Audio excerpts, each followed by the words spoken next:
امام سیوطی رحمۃ اللہ علیہ کہا کرتے تھے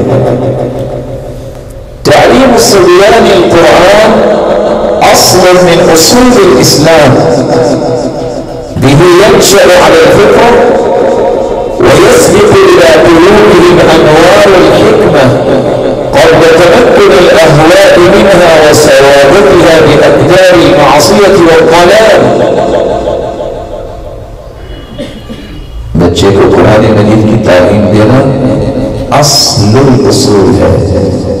جو شخص بھی چاہتا ہے میرے بچے کی فطرت کے مطابق نشو و نما اور پرورش اور تربیت ہو، اسے چاہیے سب سے پہلے قرآن کی تعلیم دینا. کیا ہوگا؟ یسبق الی قلوبہم انوار الحکمہ. اس قرآن کی بدولت اس کے دل پر حکمت و دانائی براجمان ہو جائے گی. ایسی حکمت آئے گی پھر گمراہیوں اور معصیت کے غلیظ پردے اس کی روشنی